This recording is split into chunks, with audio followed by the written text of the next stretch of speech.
and I'll Hi, just be here. welcome to today's show. And it's about, I changed the topic. I was going to talk about femininity versus sexuality, which has nothing to do with food exactly. But it was well, I suppose it could.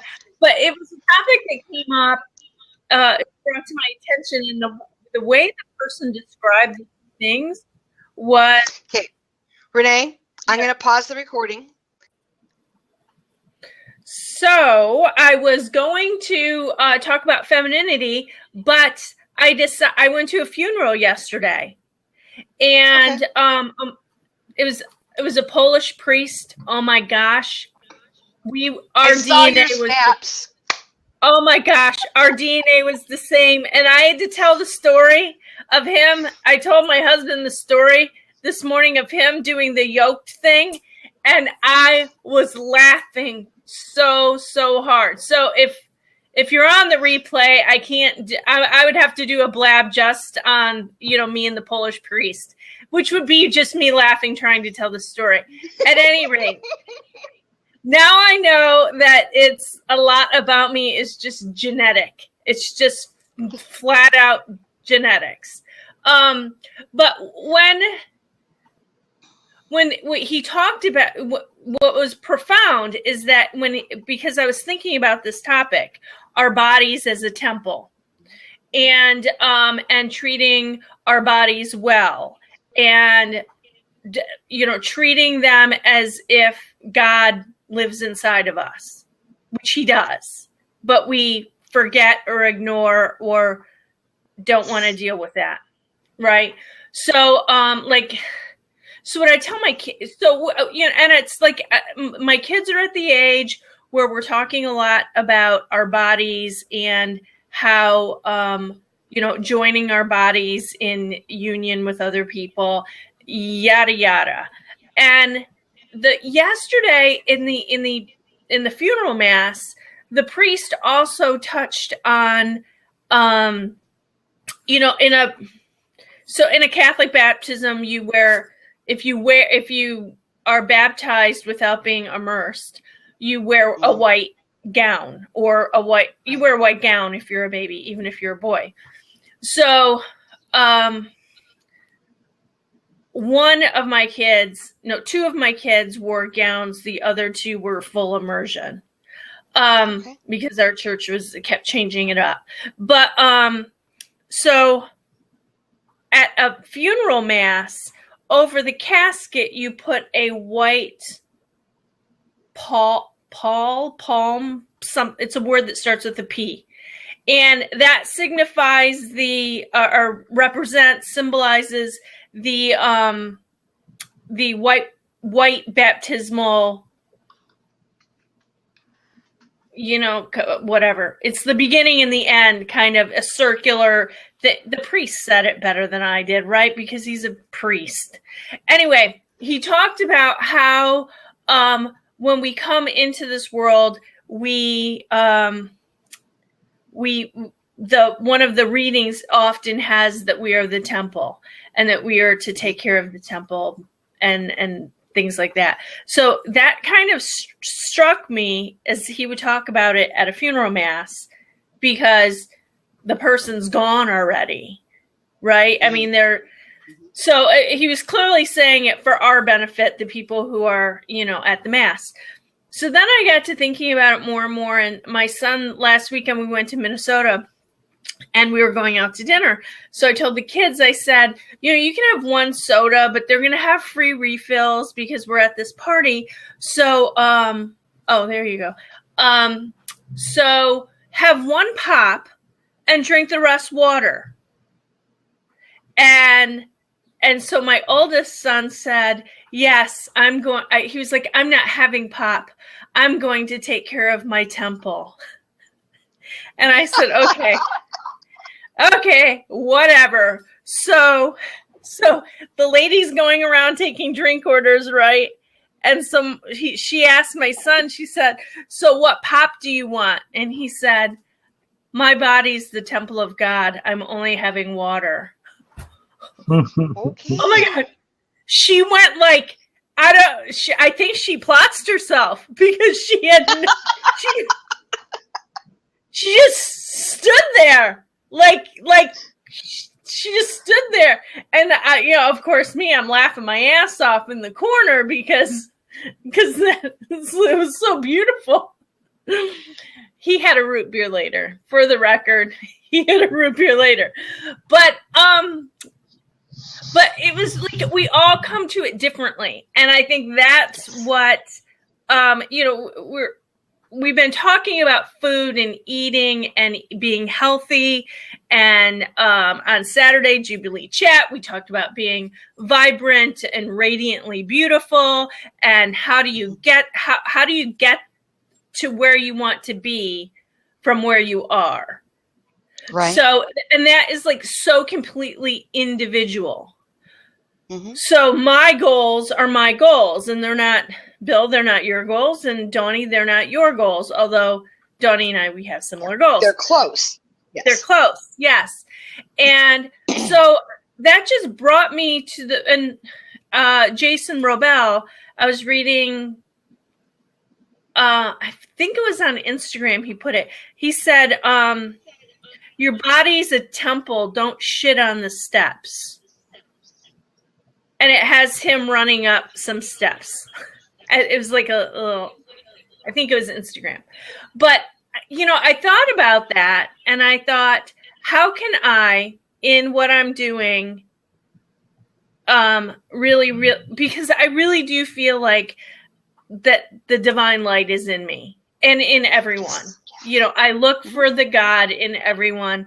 I don't look for the crappy, shitty stuff for the most part. I do that's how I start out. And then that it may shift a little bit, but then hopefully I end with always having that as my goal. But when it comes to myself and what I eat, it's like all of a sudden that there's a disconnect there. Mm-hmm. And I think that that's true for a lot of people, is that they, that's true for a lot of people. It goes both ways. Like, you can be overboard in thinking of your body as in a certain way, which is not healthy. You can be thin and be unhealthy, and yes, and unhealthy, not unhealthy physically, but unhealthy emotionally, mentally, about the way you view your body and the way you take care of it. Yes. So it kind of it's the more I thought about it, the more it was just such a gigantic topic, right? Because everyone's in a different place, everyone has a different goal, and there's no right answer, right? There's no magic number. It's just, it's one of those things that just is a topic for discussion, and it does not have a definite answer because it's individual. So I see it as something that is so individualized, definitely, but it depends on where you are, where you're at in your journey. And I've always felt that the journey of life is not one of a straight line or even a wiggly line, or how it's not one of these that goes from here to here. I see your life journey as a great big sphere that we're all inside of, and we're all at different points in this sphere. And your journey might be from this point to this point, and my journey is going to be from this point to this point, and we'll cross at some point, and we'll have that commonality. But everybody, it depends on where you are journey-wise. I see it as a matter of self-discipline, as a matter of fact, as far as feeding my body and doing the physical things that I need to do in order to treat my body as the temple of God. And I mean, good grief, I'm 55 years old. By the way, my birthday's at the end of the month. I'm going to pass that 55 mark and have to be something else. I hate the even years. That's never mind. Totally different subject. But I really, I have a thing about being an even numbered age. I don't know what it is. But I'm 55 and it has taken me, 57 years to figure out what do I really want to do with this body. And part of that is because I'm an adult survivor of childhood sexual abuse. And part of that is because of the expectations that were placed on me by my family, by my parents in particular. Part of that is, and there's all these different things that go into that. Part of that is that I've got my grandmother's genetics, and she was a short, round little woman, and I'm a short, round little woman. So all of that comes together. But to me, it's self-discipline, and that's what I'm working on right now. One of the reasons that I think that God brought you into my life, is because you are so health conscious, and I need someone like that to give me advice and to help me remember that this is what you're doing now. I know I do, but really I should be excited about it, but I'm not. Mm-hmm. It's more along the lines of, okay, I can do this. I'll tell you what, though, I think 6 months from now I will be more in the this is what I'm doing now. It's just the start is hard. I think what do you think, Bill? I think a lot of it's mindset. Okay. You can feed your body whatever you want, and getting back to what Renee was talking about too.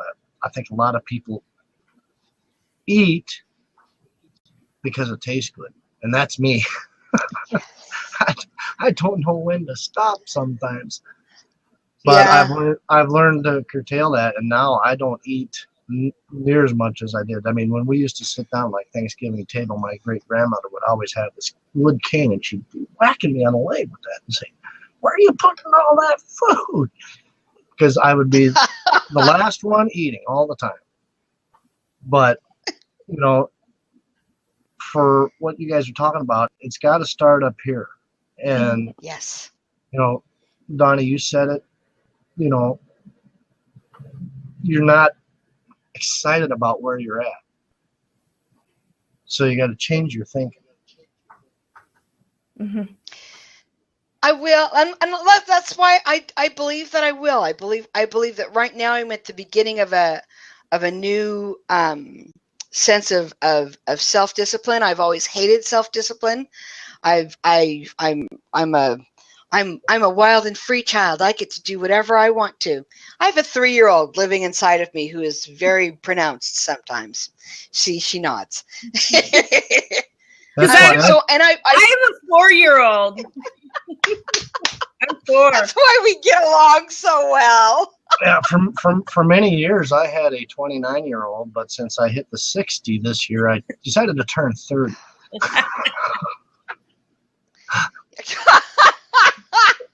Oh, that's so funny. Oh, dear. Johnny, what if you change the word from self-discipline to awareness? I have a self-awareness. That might help. Hang on, I'm having a little computer issue here. Go away. Thank you very much. Okay. So from self-discipline to self-awareness. Except that I need the discipline, Renee. I believe that I've let my body run, not quite roughshod, but I've answered to the, my body says, "You're cranky, eat sugar," and I go, okay. And my body says, "I'm tired, I'm not running," and I go, okay. And my body has made its demands known, and I just flow right in there. And it needs to start coming from the other direction, and my body needs to start listening to what my mind and my soul are saying. And so in order to do that, that's discipline in my mind. I've got to train my body and that's part of Bill, I'm doing I started this eating plan, and it's called the Fast 5, and you basically fast, don't eat anything for 19 hours out of a 24-hour cycle, and then you get a 5-hour window where you that you can eat through. And it's been amazing. And I have to tell you, somebody wanted to talk me out of this on David was doing a chat. David Vaughn was doing a chat, and I was in there and I was talking about it, and I saw this guy making comments, and then he calls in, and I'm like, oh, I know what he's going to do, and I'm not going to stand here for this. And I went, okay, bye, see ya, as he was coming in, and he's like, oh, Grammy, don't go. And I'm clicking the hang up button so I can get out, because I'm like, I know what it sounds like. If you're unaware of what fasting can actually do for your body, it sounds like, oh my gosh, you're slowing down your metabolism. You're I have stopped having cravings for the most part. I am eating healthier for no other reason than I did not do a good job yesterday. I did not eat well yesterday at all. And I got up this morning and I thought, okay, when I have my first meal of the day, and first meal of the day was salmon and a nice salad and my little my chai tea, and I feel like I've blessed my body because I fed it good stuff. And that's all about disciplining my body and saying, okay, you are now going to listen to what your brain and your soul are telling you. Yeah, because I didn't mean to go on. What you're saying, Donnie, too, is, back when you're talking about all the sugar and all that stuff, I mean, you were reacting to what Yes. your body was telling you, because of what you've been feeding it over all these years. And that's where your mindset's got to change, because you have to retrain your body to want the things that it needs to be healthy, that are good for it. Yes. The thing is that once you start down that, oh my gosh, once you start down that vegetable road, Renee is a dealer. She's just a dealer. That's all she is. I love that. Today I get to pick up my CSA. I am so excited because that's what tomorrow's show will be. Whatever I get from my CSA today, it will be. And oh my gosh, I made butternut squash soup last night. And I saw the Instagram. I'm like, and I used that leek ramp, the ramps, they're not leeks, they're ramps. I used that pesto on top of the butternut squash soup. Oh my gosh, it was so good. And I went to drop off Joseph at soccer, and then as I was coming back, I saw Olivia's coach there, and I'm like, oh, I forgot to bring him his dinner. Not like I'm obligated to bring his dinner to this coach, but when I made the butternut squash, I thought, oh, he's gonna love this, and then I forgot to, I forgot. So, because I made the soup on Sunday, it was now Monday, right? I can't remember. I'm having trouble the last couple of weeks, like really connecting the dots on life.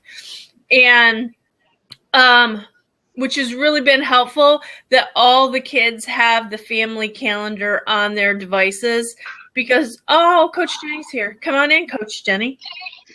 Jenny came back. Jenny, call in. We want you to talk. Fix me. Fix me, Coach Jenny. Oh. That's too bad, Jen. Get better. Sorry. Wait a minute. But but I need help. She can't be sick. There are no sick days. There are no sick days. No, so I made that's what I was gonna say. Renee, I was gonna say, so you need to sign up for a shove and she'll be happy to talk to you. I'll just say, I'm a loser. I cannot do anything. I can't even do that very well. Anyway, so I came home and I heated the soup up, and then I added that on there. I was going to add some cashews to his, but I decided not to because I went with the chipotle. And then I was thinking about putting the roasted pumpkin seeds on there, but I decided not to do that because the roasted pumpkin seeds were already in the ramps, right? It was roasted pumpkin seeds, walnuts, olive oil. Oh, that lemon olive oil. Oh my God, so good. And I used actually on Mother's Day. On Mother's Day, I made my family a chicken on Mother's Day, because it was in the freezer and I needed the space, and it was a local farm. I know the guy who grew the chicken. That I can see the land where the chickens grow, and so if it's that, I can kind of deal with, if it's locally sourced meat. Right. Anyway, so I made this phenomenal baked chicken with this Meyer lemon olive oil with lemons from my tree, from my own lemon tree that I'm growing. From your little lemon tree. Oh, yeah. Joseph sat there and he was like, "This is he doesn't hate chicken. He has it so infrequently now that it's not his favorite."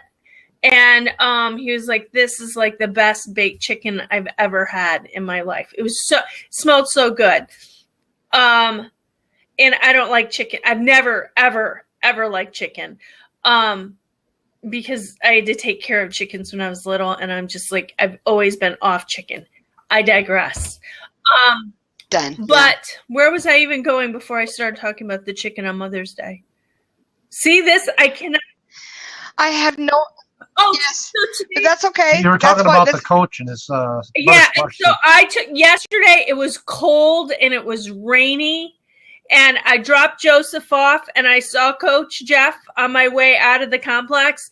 I'm like, damn it! So I went home, heated up the soup, put it in a container, and drove my ass back to the complex. Turned around so that he could have.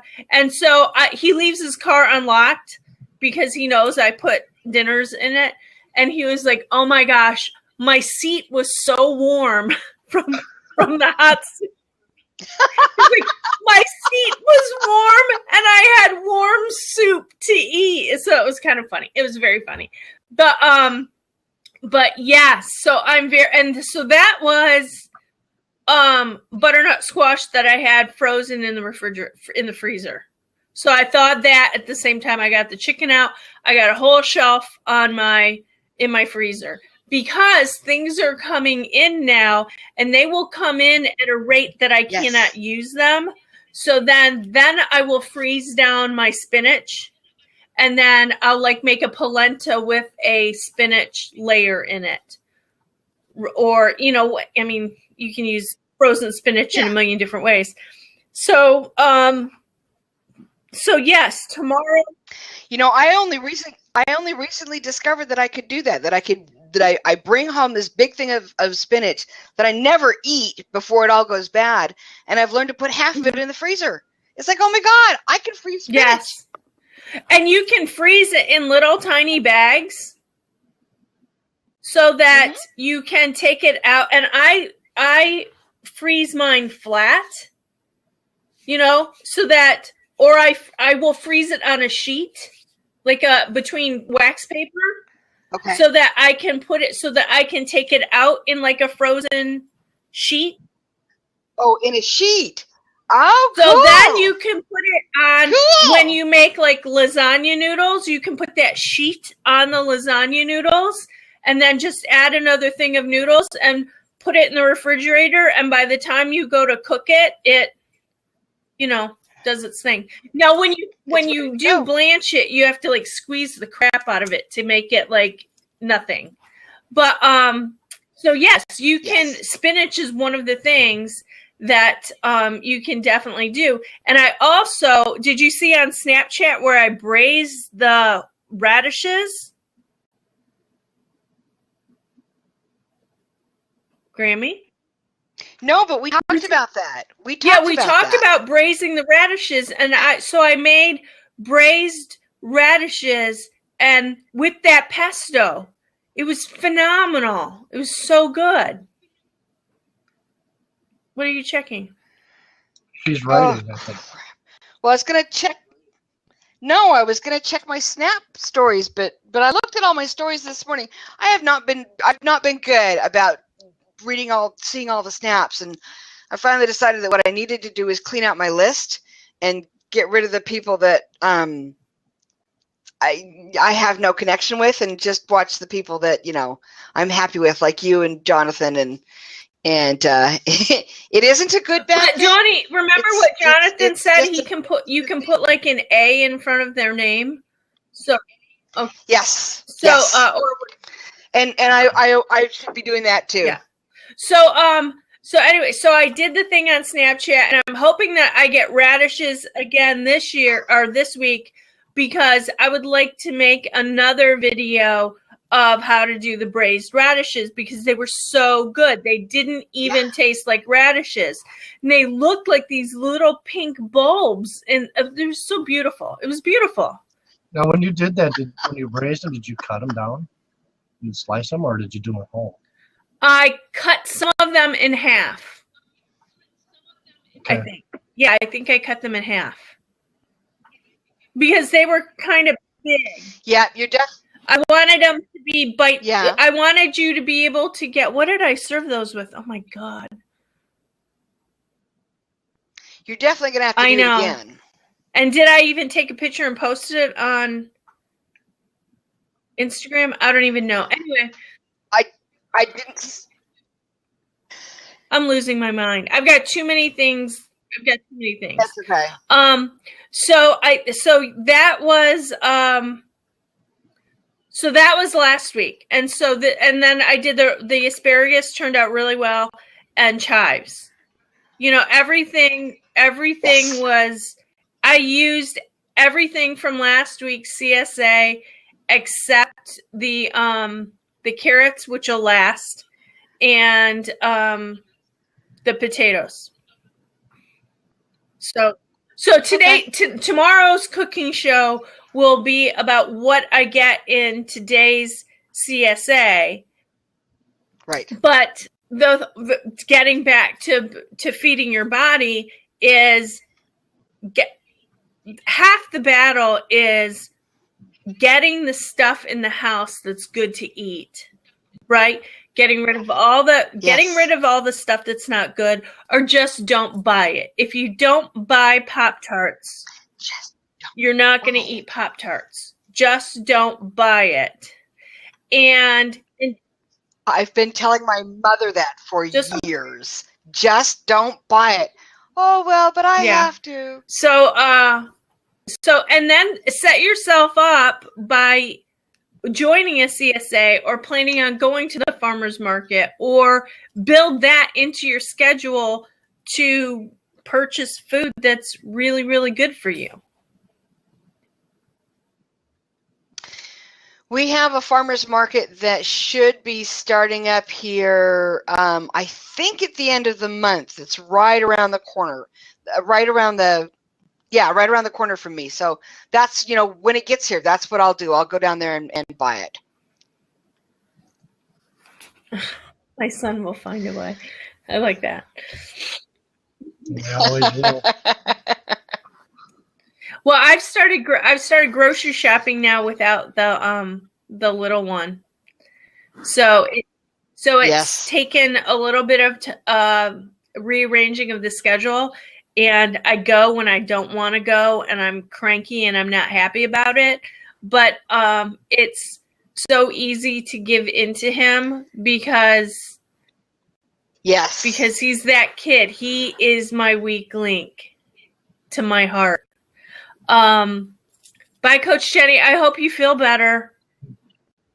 Thanks, Jenny. Feel better. Oh, yes. It's my son has it's white food. It's white food, and it would be pop. If we bought pop, it would definitely be that. It would be it's very difficult for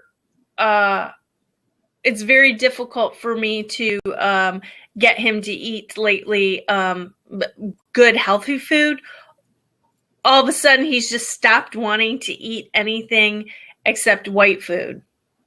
And that has had a dramatic change in his physical appearance over the last year. So we are changing. We're not changing we are kind of changing his diet, but we're making other subtle changes in his environment. One thing, very subtle changes, and then from there, hopefully that will work out. So, Tina, I feel you because I'm living it. So I get it. And it's so hard to, when you have a kid who, learns differently or responds to the world differently, it's, it puts you as parents, it puts us in a different position to, not be, it takes I think it takes parenting to like this different weird level where you're not just parenting, you've got to be the I don't know, Grammy, what's the word I'm looking for here?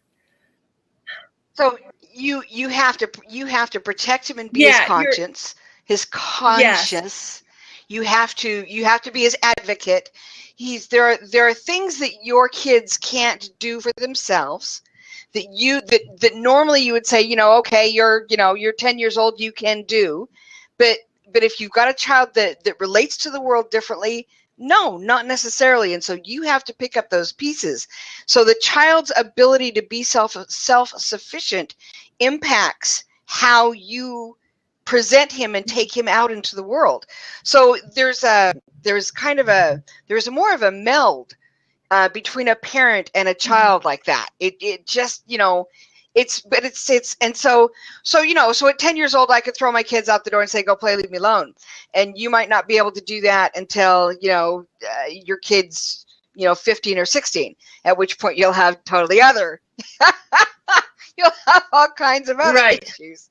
So yeah, it never quite goes away, but you've got the opportunity to have a more intimate relationship with your child than I did with my children, because I knew that they were self-sufficient. I let them go and be.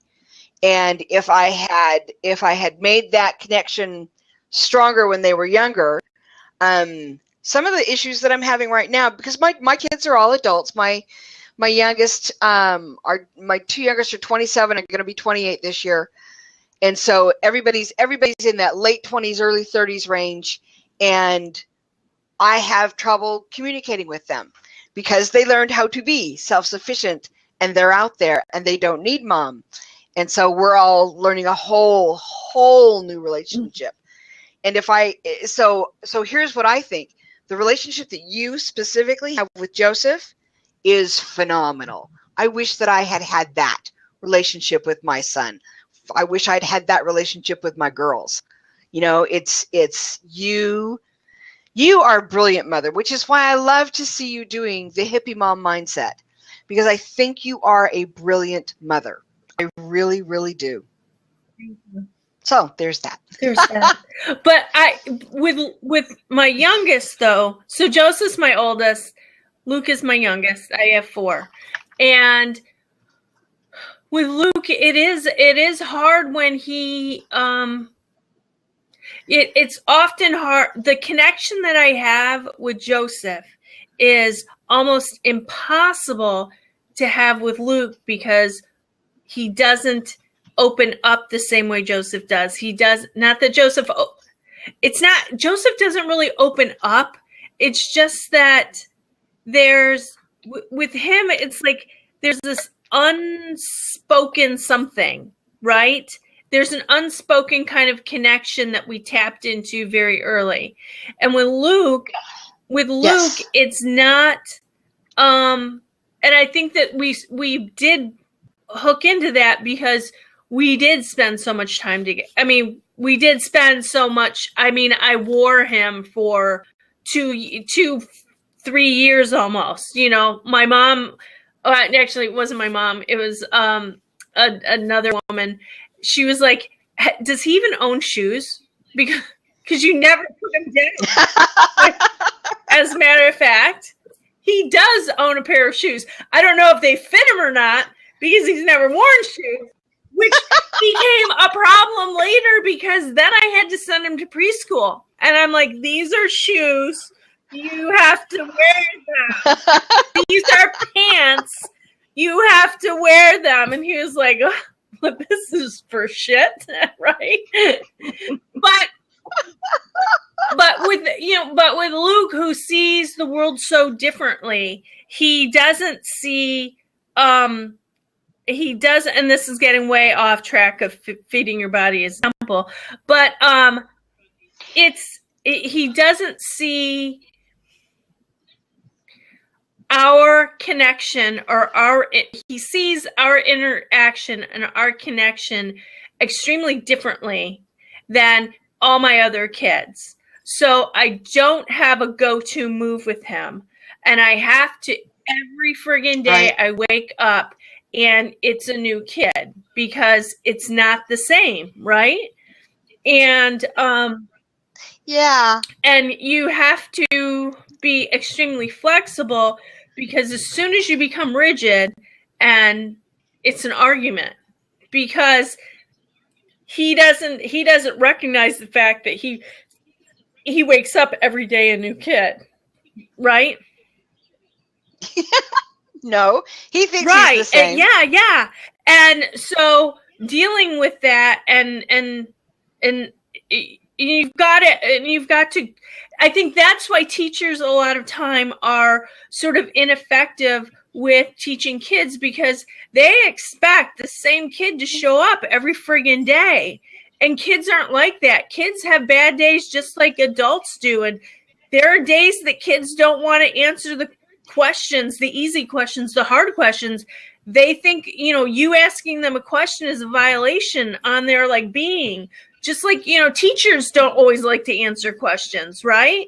Especially when they don't know the answers.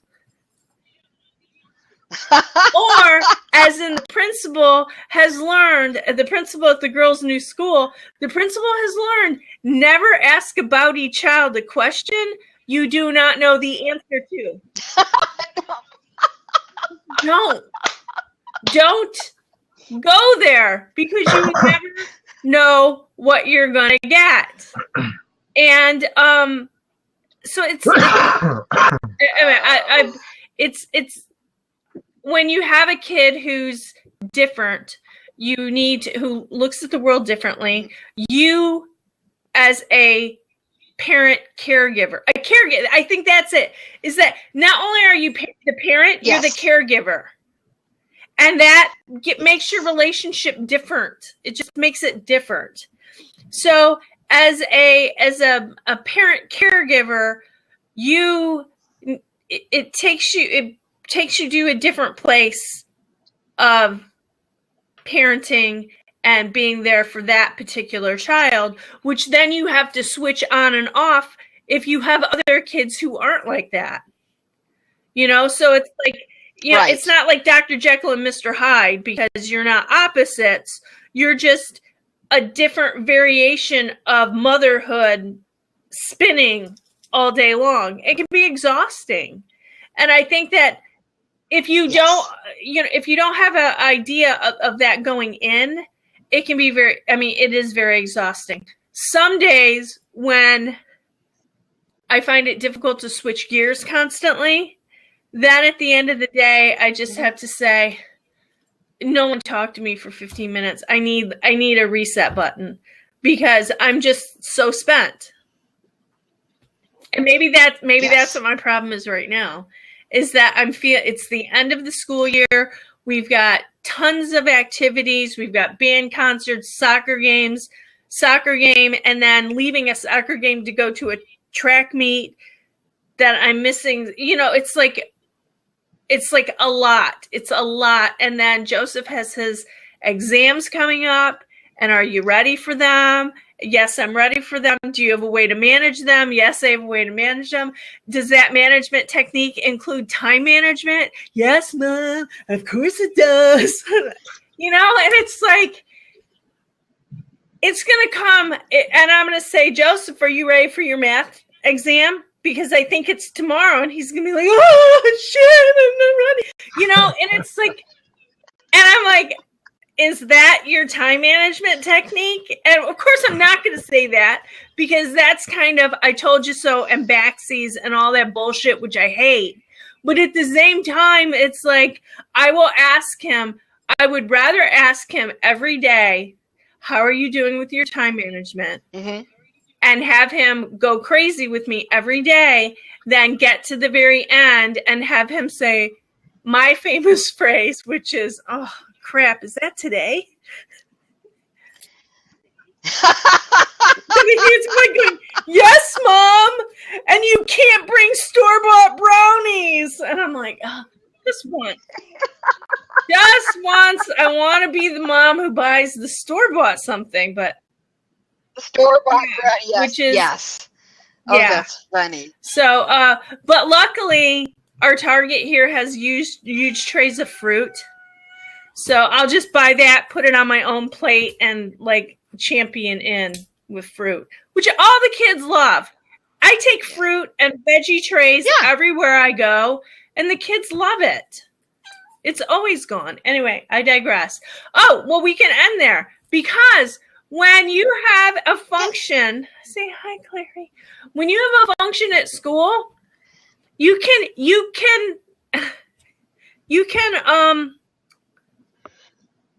take the fruit tray and the veggie tray.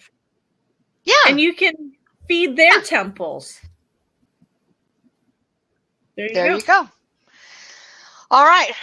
Well, we appreciate everybody who's come through the room today. We have lots of friends on Blab, and we love each and every one of them. I appreciate Bill being here and joining our conversation. And if you're watching this on the replay, we appreciate you too. Tonight, I'm doing a demonstration Blab. Okay. I won't. I'm basically I'm finishing up a painting that I started a week ago. Finish work is very hard on me. It's very slow. It's very tedious, but it has to be done. Otherwise, the painting never gets finished. So that will be my Blab tonight. There's that link. With Renee, tomorrow we're doing Renee's Kitchen. Seasonal veggies, cooking with love, local organic vegetables every day. That will be tomorrow at noon. There's that one. And then this Saturday, of course, we will do the regular Saturday morning Jubilee chat.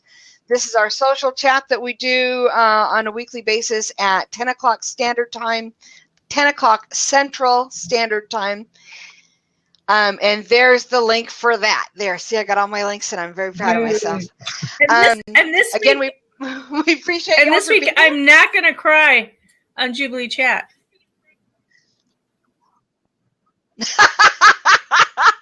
Depends on what we talk about, honey.